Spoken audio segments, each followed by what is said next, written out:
신당 창당 가능성이 1%씩, 매 1%포인트씩 올라가고 있다면서 신당 창당 본격화를 예고한 이준석 전 대표.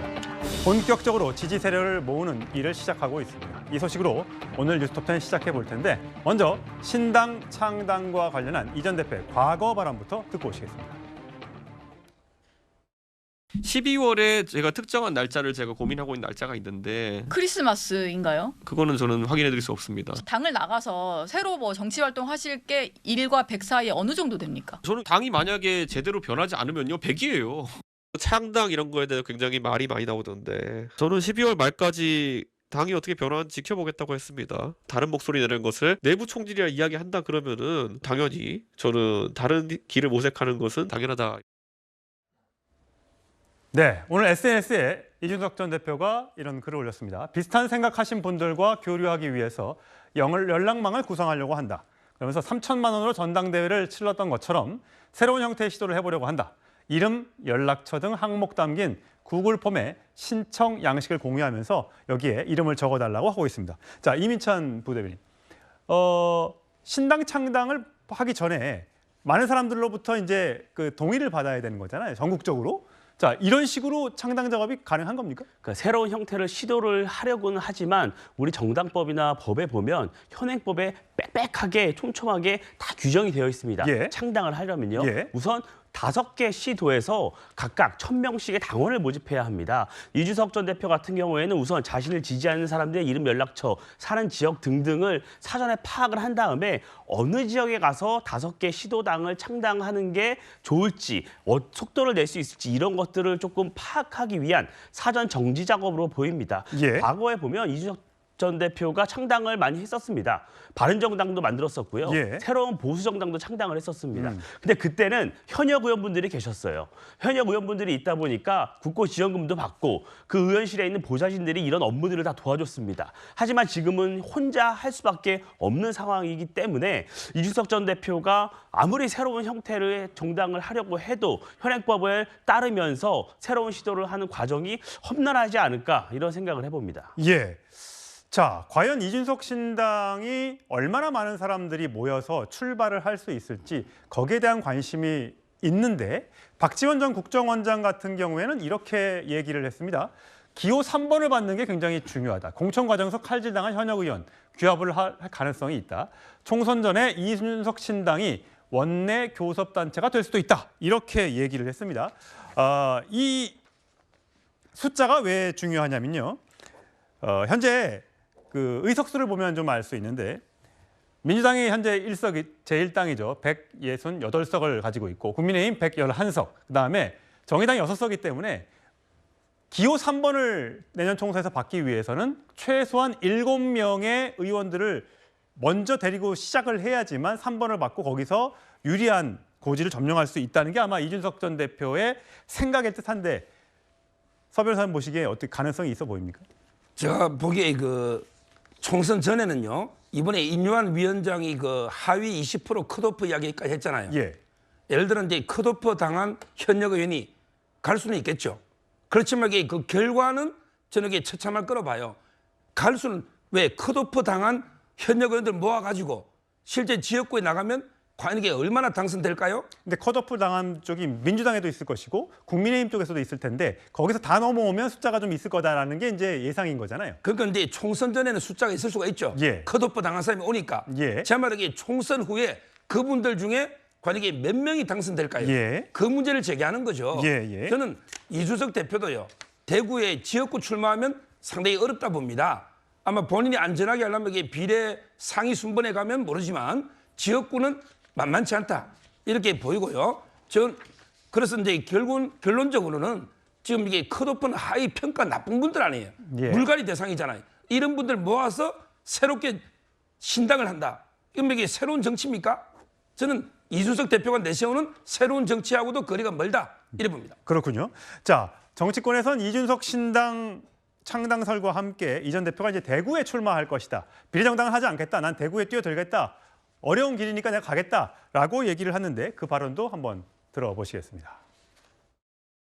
저는 정치는 아무리 봐도 도전이라고 생각하고요. 대한민국에 가장 필요한 문제를 건드리는 게 중요하다. 새로 뭔가를 시도하는 사람에게는 가장 어려운 도전이 있다면 그 아성을 깨는 것일 것입니다. 가장 반개혁적인 인물과 저는 만약 한다면 승부를 보겠습니다. 대구에 대한 도전이 어렵다고 하시는 분도 있지만은 1996년입니다. 그때 대구는 이미 뭐 다른 선택을 했던 적이 있다. 다시 한번 변화를 만들어 주십시오. 자, 김영준 의원님. 네. 이준석 전 대표의 목표는 뭐 희망사항일 수 있겠습니다만 1996년 15대 총선 때 자민련, 네. 2008년에 18대 총선 때 친박연대 이 모델을 생각하고 있는 것 같아요. 가능성이 얼마나 있어 보입니까?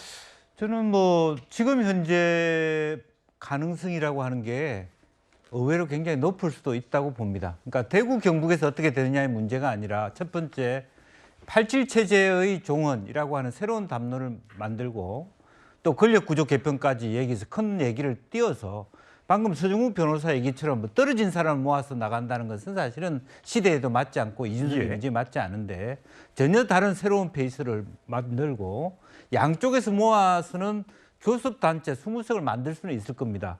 지금 현재 정의당조차도 2석이 올 수 있는 상황이라고 보여져요. 그러니까 국민의힘에서 공천 못 받은 사람, 민주당에서 몇 사람 해서 어렵사리 7, 8석, 10석, 뭐 나중에는 20석까지 갈 수 있는 어떤 사전 준비도 가능하고 어떻게 전열을 갖추고 어떤 말하자면 시그널을 보내느냐에 따라서 신물나는 양당 체제를 허물자라고 했을 때 실제로 과거에 어떤 우리가 96년 자민련 못지않는 그런 성과들이 올 수 있다. 예. 다만 방금 서정욱 변호사가 얘기한 것처럼 한물간 사람을 낼 때는 그런 이미지가 없죠.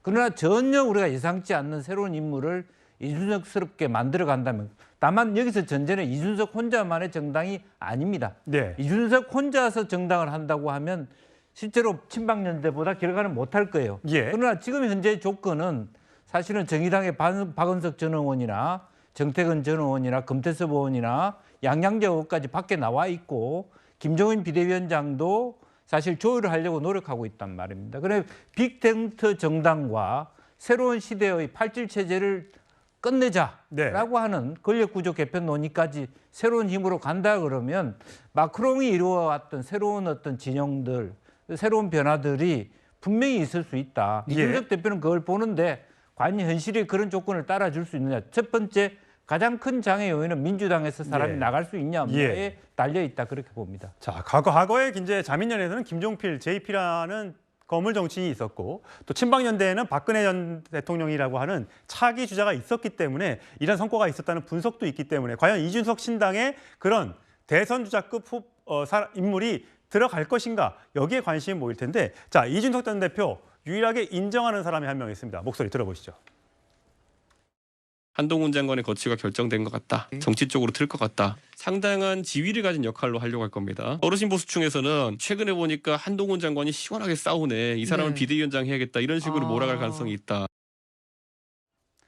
네, 이준석 전 대표는 한동훈 장관에 대해서 법적 커리에서 보면 최정점에 있는 분, 나하고는 걸어온 길이 좀 많이 다르다.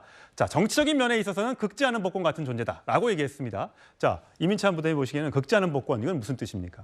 그만큼 아직 잠재력이 있는 그런 평가를 하고 있는 걸로 보이는 1등이 나올 수도 있다. 그렇죠. 그래서 저는 이준석 전 대표가 이렇게 후한 평가를 하는 정치인 본 적이 없습니다. 근데 이렇게 하는 걸 보면 나중에 향후에 자신과 한번 일합을 겨뤄볼 수도 있지 않을까 이런 생각을 하고 있는 것으로 보이는데요. 이준석 전 대표 같은 경우에는 이런 새로운 신당을 만들고 있는데 그 대적하는 그 상대의 한동훈 장관이 지금 광폭 행보를 하고 있지 않습니까? 그렇기 때문에 좀 불안함도 엿볼 수 있는 것 같아요. 왜냐하면 이준석 전 대표 같은 경우에는 방금 말씀해 주셨지만 소위 이삭줍기로 새로운 당을 만든다는 거잖아요. 그렇다면 그거는 신당이 아니죠. 헌당, 쉰당이라고밖에 볼 수가 없습니다. 새 정치가 아니에요. 스펙트럼이 넓은 정치를 하겠다고 하지만 그렇다면 국민의힘과 함께하지 못할 이유가 무엇입니까? 저는 이준석 전 대표가 지금이라도 다시 잘 생각했으면 좋겠다는 말씀드립니다. 예,